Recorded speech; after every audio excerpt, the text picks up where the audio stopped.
Okay, welcome back. This is my tropical volcano scene. I don't know what to call it. And we've stamped everything out. We've added tone using the stylus tools and the glossy cardstock with the dye-based inks. And I'm going to go in and add some embellishments here again.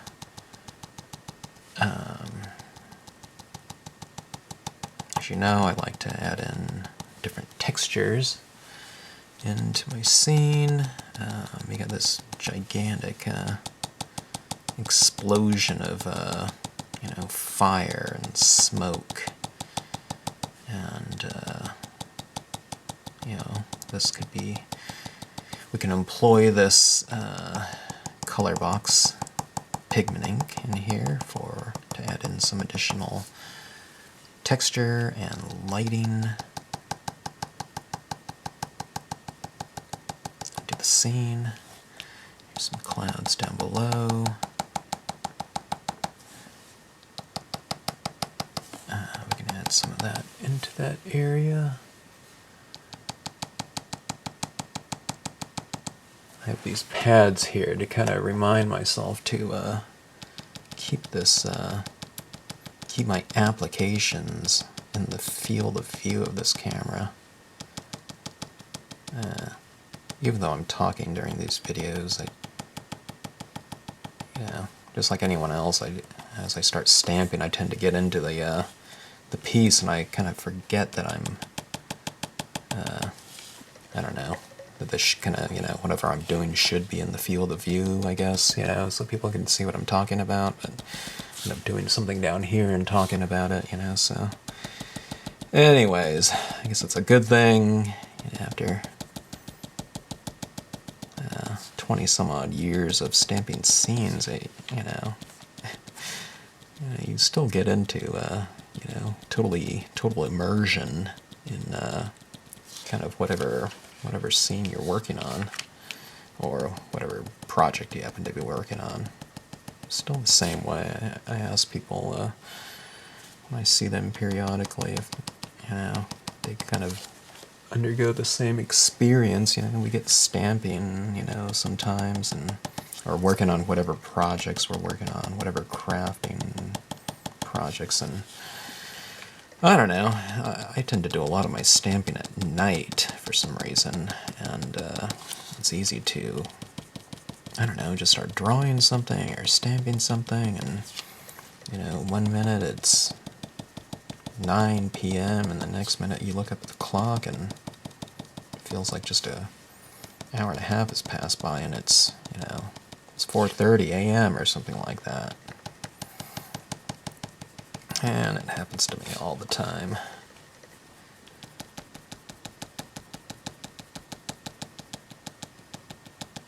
Okay.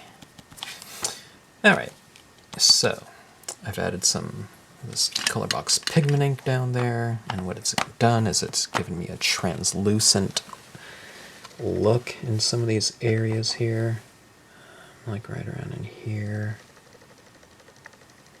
Right.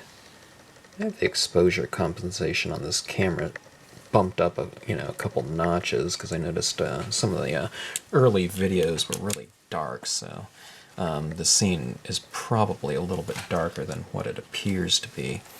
Okay. Really fun going on with the... Let me see if I can get this in view a little bit better. Okay, as I add on some of these little dots. Okay, the lighting is emanating from here, which means more dots towards the light, if I've retained some of that. And as I kind of move away from that light source, I kind of space my lit dots a little bit wider apart, okay, or spread apart a little bit more, okay? And I try to stay kind of within that same, spirit of the design in terms of, what direction these little plumes of light are little fountains of light are moving in. See that right there? A little bit more spread apart, a little higher concentration in the lighter areas. Having it come in front of the clouds gives it a little bit more dimension. Like it's coming right at you, or right at, the viewer. Okay, so you can see what that looks like right here. Okay, you see what it looks like on that side. There's that side, alright. Okay, so let's add some more of that over here.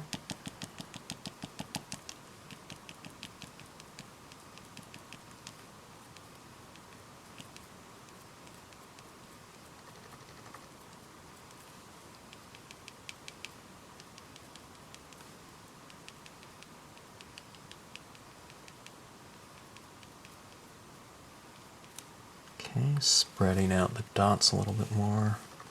And see, as I'm turning the card,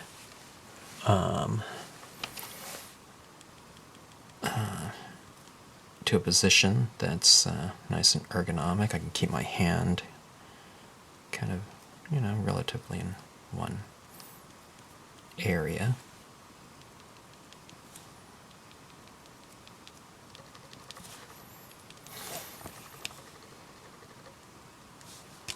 So it's like a shower of, spark and light here. And it's kind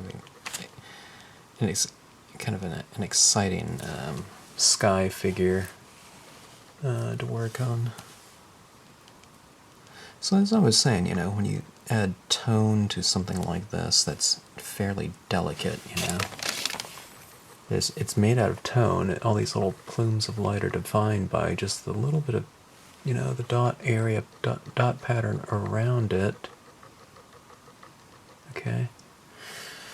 So you have to be careful that you don't just completely obliterate it with darker tones in the toning process. Okay. All right.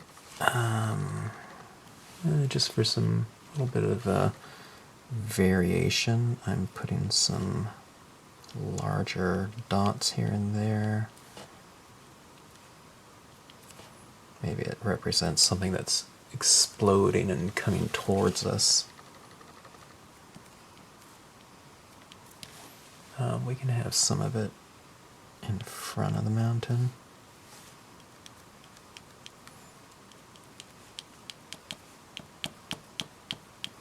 That.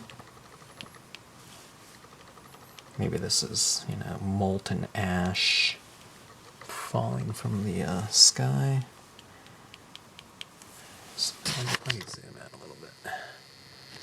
Okay, see how exciting that is? I don't know. Do this. I always want kind of. You probably figure out all my scenes. I just kind of creating a lot of content. So it gives me an excuse to kind of add these little highlights into a scene. I really love putting on kind of the little flourishes to a finished scene, the little details. That's where it's at for me. I like, adding, watching as kind of light and shadow develops during the process, but I really get a kick out of kind of the final touches, these little details that kind of bring everything together and kind of make it really exciting.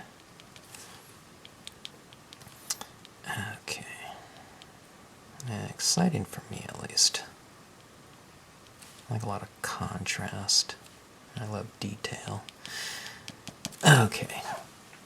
I thought about bringing some of that dot pattern into these palm fronds here, little highlights, but I think I'm going to just keep them just as silhouettes so that the background really kind of sticks out a little bit more. Okay. It's like a textural window, we have this front, the palm fronds are kind of more flat. in the background, we have this gigantic explosion of light. Okay, zooming in here. What I'm doing is I want to kind of define some of these cloud shapes right here with a little bit of tone highlighting. Like that. Okay. That's good enough, I think. I don't know how many dots that is. It's enough. Okay, now, on the last stamp board scene, I kind of matted it, and I don't know. That can really add a lot to a finished scene. Putting it in a card format. So I've put these photo stickers on the back here, and cut out a couple mats. This is just this is going to be a real thin, I don't know, it's kind of a warm tan color right here. I kind of go with a real thin one. And